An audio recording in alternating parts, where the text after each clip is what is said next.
Hi, it's me. Welcome back to yet another Limbus Company new target extraction overview. This week's target extraction brought us a new 3-star ID in the Princess of La Mancha Land Rodion, as well as a new E.G.O for Yi Sang in Fell Bullet. These new additions continue the trend of everything this season being Bleed. At least one of these new additions is a very powerful addition to any team, so without further ado, let's get into it.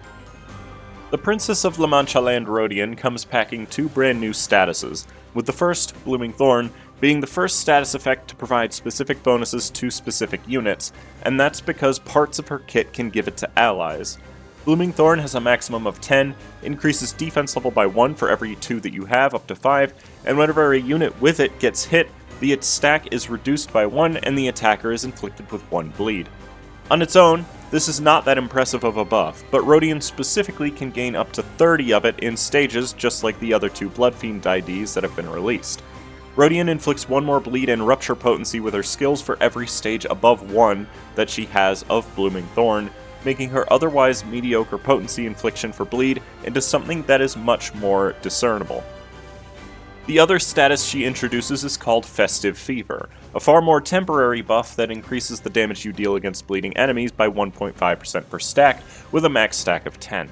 Additionally, skills that consume or gain Blood Feast receive double the damage bonus per stack, meaning at cap, this is 3 damage up for Bloodfiend IDs. While it won't stick around very long since it expires on turn end, it is just more damage for bleed teams, which is always appreciated. To begin, let's talk about the most important ways that Rodion has to gain Blooming Thorn. Don Quixote Hardblood Arts 15 Parasol is a 5-13 rolling Pierce Lust clashable counter with 2 coins. It's our second clashable counter after Wild Hunt Heathcliff's, and gives her 4 Blooming Thorn on clash win, plus inflicting 1 bleed count on hit. Additionally, it reduces the bleed count of allies to increase Blood Feast by the combined potency that the count is reduced, except it doesn't actually damage those allies to do this. As a result, this ID is really strong into enemy factions that inflict a lot of bleed, and it's not like you're going to need to try and use it. This counter is more powerful than her skill 1 by default, factors into Lust Resonance, which is really important for bleed, and she's fast enough to be able to redirect attacks with it to clash with them. Her other primary method of gaining Blooming Thorn is through her passive, which gives her 1 Blooming Thorn each time an ally either takes bleed damage or consumes Blood Feast. It is a bit awkward to fuel thanks to it requiring 2 different Sin affinities, but they're affinities that are pretty common in Bleed, thankfully. Additionally, her passive allows her to heal up to 10 HP per skill just for attacking, and even heals the ally who needs it most if she's at full HP. This turns Rodion into the de facto healer of a Bleed team, and she does really well in that role. Rodion's natural abilities make her very similar to Pequod Captain Ishmael, buffing allies around her with basically every skill use. E.G.O is a 3-11 rolling Pierce Pride skill with 2 coins that can become a 3-15 if the target has high enough bleed, and gives a small amount of Blooming Thorn to herself and 1 ally. If you use her with another Bloodfiend, you even gain an additional Blooming Thorn as a result, plus it always prioritizes other Bloodfiends for the effect, as do all of her skills, pretty obviously making her synergize well with other Bloodfiend IDs.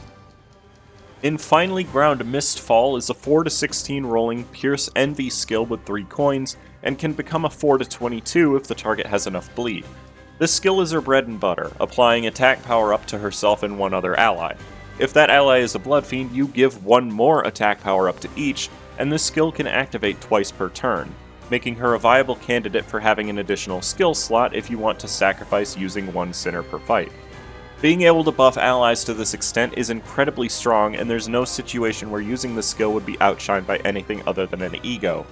The fact that it's also her most consistent way to inflict bleed count means that nothing else in her kit really compares to it. The Festival Will End is a 4-16 rolling Pierce Lust skill with 3 coins that can become a 4-19 if the target has 6 bleed. This skill is her way of granting Festive Fever to your team, giving it to other allies based on your highest resonance on the turn the skill was used. In a Bleed team, this resonance will not be hard to hit using Lust skills, so that's just free damage for everyone. The amount of Festive Fever you apply increases with how much Blood Feast Rodion has consumed, and she consumes it pretty fast with her other skills in order to gain more Blooming Thorn. Speaking of, this skill also gives 3 Blooming Thorn to everybody who gains Festive Fever, including herself. That said, if you use this skill with 25 or more Blooming Thorn, you're going to use Ascendant Don Quixote Hardblood Arts the Finale instead, a 4-19 rolling Pierce Lust skill with 3 coins that can become a 4-22 if the target has 6 bleed. This skill is very similar to its alternative, giving more Festive Fever and Blooming Thorn, plus dealing more damage the more Blood Feast you've consumed, at the cost of losing all of your Blooming Thorn after use, not unlike the other Bleed IDs skill 3s.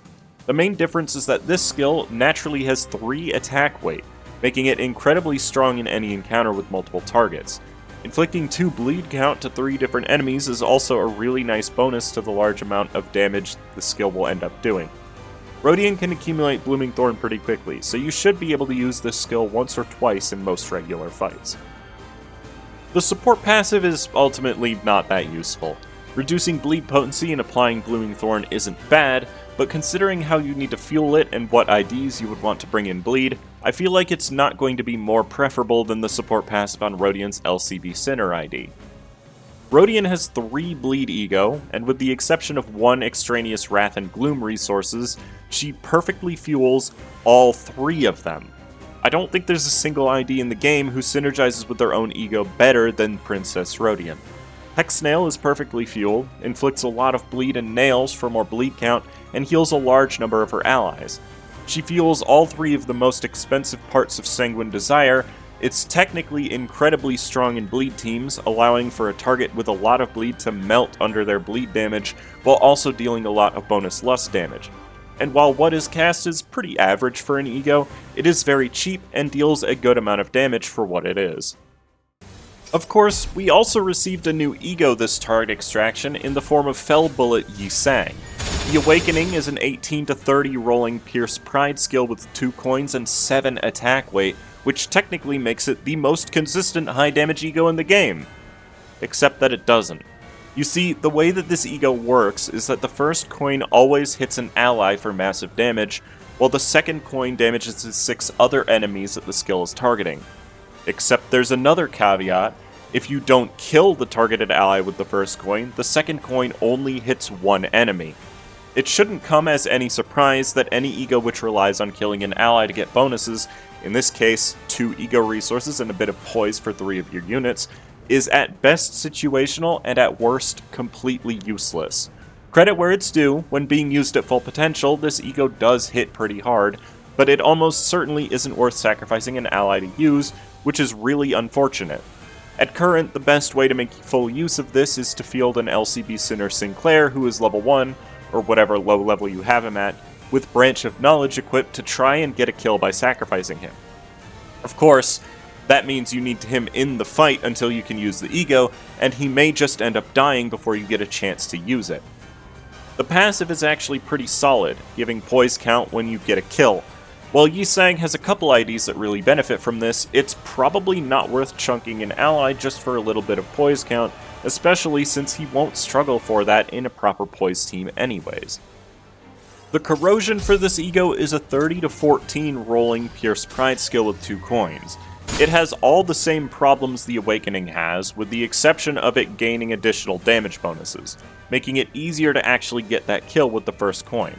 It gives an additional E.G.O resource when it kills the ally, but strangely, the critical damage bonus on the second coin is smaller than that of the Awakening. Another way to effectively use this E.G.O is to target an ally that you know is going to die from bleed damage, though considering that the ally could get off a couple hits anyways, it is going to be a matter that you'll have to consider for yourself. Yi Sang has 2 poise IDs right now in the form of Pequod First Mate and Blade Lineage Salsu, and at least Blade Lineage Salsu perfectly fuels this E.G.O. That said, I don't recommend using this E.G.O in any team, unless you're looking to just have some fun with the admittedly really cool animations it has. It should be no surprise that Princess Rodion synergizes really well with Priest Gregor and Barber Otis, the other 2 Bloodfiend IDs currently available. That being said, it's important to note that Rodion is a second kindred compared to the other 2 being third kindreds. The way Blood Feast works, this means that the others are unable to consume Blood Feast until Rodion does, and since all of Rodion's skills that consume Blood Feast do so at combat start, it's not possible for the others to consume any on turn 1 as a result. Faust and Ring Yi Sang are both good in any bleed setup for their SP recovery, high bleed count infliction, and overall high damage. I feel like I recommend these two IDs more than any others recently. Princess Rodion also happens to be an ID with both an NV skill and an NV E.G.O, meaning she's a qualified unit in NV Resonance teams. Combine that with the fact that her skills go off of Resonance for effects, and she seems like a pretty good fit. Pequod Heathcliff, Middle Don Quixote, Middle Merceau, Red Eyes and Penitence Ryoshu, Rhino Merceau, and Pequod Ishmael are all powerful Bleed IDs who go well in this archetype. And if you want to look outside of Bleed IDs, there's also W Corp Otis, who has access to a Resonance-based NV E.G.O, and both of the multi-crack IDs, who function really well in NV setups for their high damage and utility. Both Shep Ryoshu and Kurakuma Ryoshu are also really good as a result of being Bleed IDs, but since Rodion's counter can clash, it means that she doesn't potentially have to waste her turn on a defense skill that may do nothing, and can instead still attack while also providing Lust Resonance in order to use Contempt Awe at full potential. The last two IDs that go really well to Rodion are Hook Kong Lu and Ring Otis, who are both quite good damage dealers while both having very good Sin affinities and bleed infliction to support Rodion. And that's about all I have to say about this new target extraction. And while Fallible it was a bit disappointing, I would absolutely recommend pulling for Princess Rodion if you like using a bleed team or using Rodion's E.G.O. But as always, feel free to add me if you want to test these out before getting them yourself. I have their best equipment available at my company at maximum upgrade for that reason. I'd appreciate if you liked the video and subscribed, because if you don't, I will have to shoot Sinclair.